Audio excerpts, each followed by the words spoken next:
Bismillahirrahmanirrahim. Assalamualaikum warahmatullahi wabarakatuh. Halo anak-anak kelas 6. Bagaimana kabar kalian hari ini? Alhamdulillah. Pak Guru doakan semoga kalian dalam keadaan sehat walafiat, tetap semangat belajar, tetap menjaga kesehatan, dan tetap menjadi anak soleh solihah. Alhamdulillah, pada kesempatan yang baik ini Pak Guru akan memberikan materi Pendidikan Agama Islam dan Budi Pekerti kelas 6 semester 1, pelajaran yang kelima, yaitu keteladanan Rasulullah SAW dan sahabatnya. Pada sub pembahasan keteladanan sahabat Rasulullah SAW.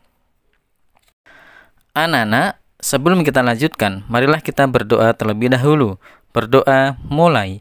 Bismillahirrahmanirrahim. Rabbi zidni ilma warzuqni fahma. Amin ya rabbal alamin. Bagi yang baru bergabung di channelnya Pak Guru ini, silahkan klik subscribe dan tombol loncengnya agar kalian selalu mendapatkan video terbaru dari Pak Guru selanjutnya. Terima kasih. Kepemimpinan sahabat Rasulullah SAW. Yang pertama adalah kepemimpinan Abu Bakar. Abu Bakar adalah khalifah pertama setelah Nabi Muhammad SAW wafat. Beliau dilahirkan pada tahun 571 Masehi. Nama lengkapnya adalah Abdullah bin Abi Quhafah At-Taimi. Gelar Abu Bakar diberikan oleh Nabi Muhammad SAW karena ia adalah paling cepat masuk Islam. Gelar As-Siddiq diberikan karena ia selalu membenarkan Nabi Muhammad SAW dalam berbagai peristiwa, terutama membenarkan peristiwa Isra dan Mi'raj Nabi Muhammad SAW. Anak-anak, Abu Bakar memimpin dari tahun 632 Masehi sampai dengan 634 Masehi. Waktu yang sangat singkat ya anak-anak, hanya sekitar 2 tahun saja. Abu Bakar senantiasa meneladani perilaku Nabi Muhammad SAW. Dalam menentukan keputusan, beliau selalu mengajak para sahabat untuk bermusyawarah. Beliau sangat memperhatikan rakyatnya. Beliau selalu membantu rakyat yang kekurangan. Anak-anak, pernah suatu ketika datang kepadanya seorang wanita dari kampung yang bernama Unaisar. Dan Unaisar berkata, "Wahai Abu Bakar, apakah engkau masih dapat menolong kami memerah susu kambing seperti sebelum menjadi khalifah?" Jadi sebelum Abu Bakar menjadi khalifah, itu dulu pernah membantu Unaisar untuk memerah susu kambing. Kemudian Abu Bakar menjawab, "Insya Allah aku akan tetap bersedia menolong kamu." Meskipun Abu Bakar sudah menjadi pemimpin negara, beliau tidak sombong dan masih mau memerah susu untuk rakyatnya di kampungnya. Anak-anak, untuk kesejahteraan rakyatnya, beliau mendirikan Baitul Mal. Apa itu Baitul Mal?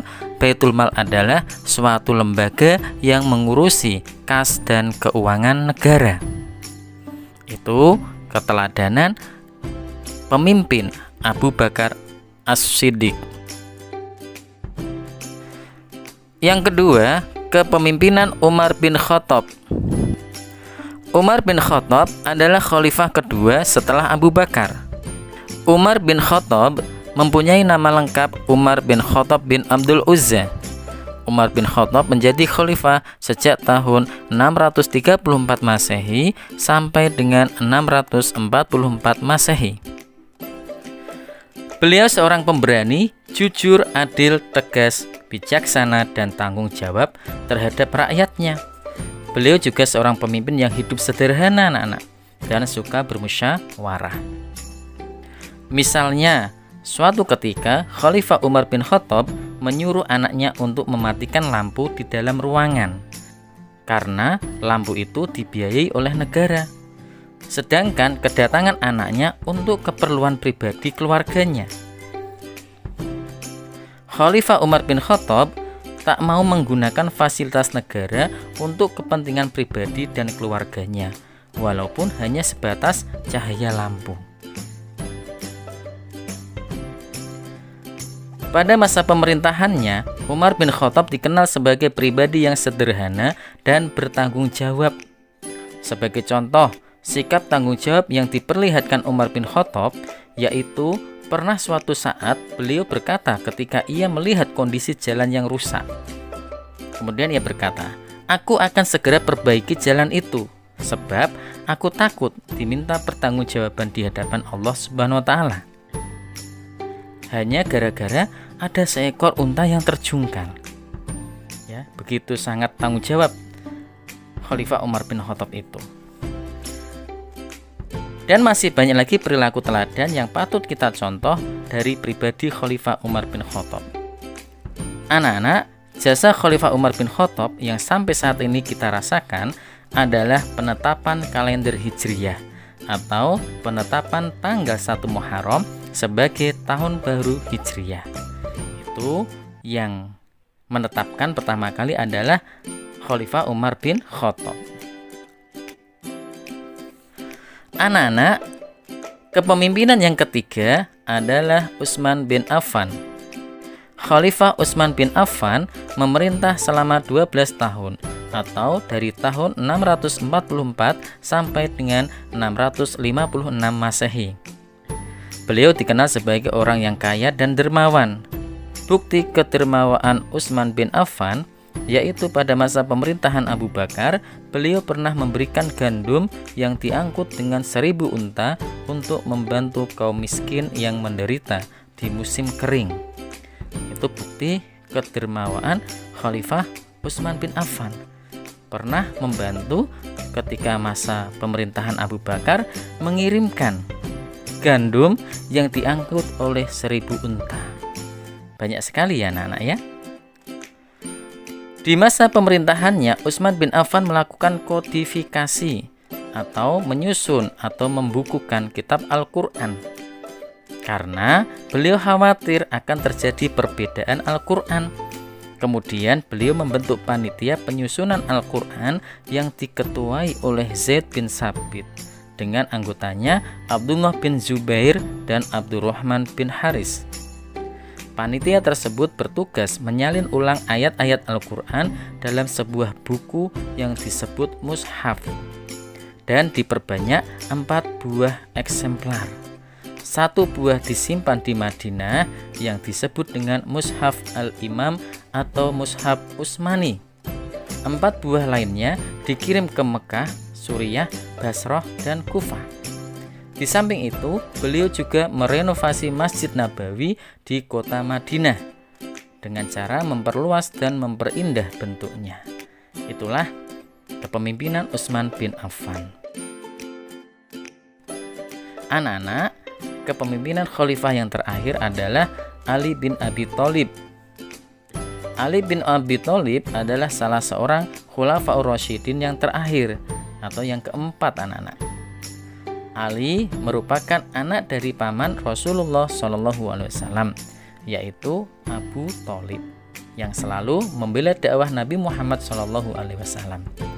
Ali bin Abi Thalib adalah seorang yang pemberani. Hal itu sudah dibuktikan Ali bin Abi Thalib ketika harus menggantikan tidur Rasulullah SAW. Padahal di luar rumah, pemuda-pemuda Quraisy ingin menyakiti Rasulullah yang akan pergi hijrah. Jadi Ali itu berani menggantikan tidurnya Rasulullah untuk mengelabuhi pemuda-pemuda Quraisy yang ingin menyakiti Rasulullah. Sedangkan Rasulullah pergi hijrah. Masa pemerintahan Ali kurang lebih selama 5 tahun. Dari 656 sampai 661. Selain pemberani, Ali bin Abi Thalib juga seorang pemimpin yang peduli terhadap pendidikan. Sebagai contoh, beliau mendirikan beberapa madrasah untuk tempat belajar anak-anak. Dalam menjalankan roda pemerintahan, Ali bin Abi Thalib mengharuskan pegawainya untuk jujur, cakap, dan bertanggung jawab. Beliau juga memajukan bidang ilmu bahasa serta mengembangkan bidang pembangunan, terutama di kota Kufah sebagai pusat ilmu tafsir, ilmu hadis, ilmu nahwu, dan ilmu pengetahuan lainnya. Itulah sedikit tentang kepemimpinan Ali bin Abi Thalib. Anak-anak, setelah mendengarkan penjelasan dari Pak Guru tentang kepemimpinan sahabat Nabi Muhammad SAW yang terangkum dalam Khulafaur Rasyidin, yaitu kepemimpinan Abu Bakar As-Siddiq, kepemimpinan Umar bin Khattab, kepemimpinan Utsman bin Affan, dan kepemimpinan Ali bin Abi Thalib. Sikap kebiasaan yang bisa kalian lakukan adalah kalian harus meneladani perilaku baik para sahabat Rasulullah SAW dalam kehidupan sehari-hari. Apa anak-anak kebiasaannya? Perilaku kebiasaan yang bisa diterapkan dalam kehidupan sehari-hari adalah kalian harus meneladani perilaku baik para sahabat Rasulullah SAW. Paham ya anak-anak ya? Alhamdulillah. Anak-anak, demikianlah yang bisa Pak Guru sampaikan. Terima kasih atas perhatiannya. Marilah kita akhiri dengan membaca hamdalah bersama-sama. Alhamdulillahirabbil alamin. Wassalamualaikum warahmatullahi wabarakatuh.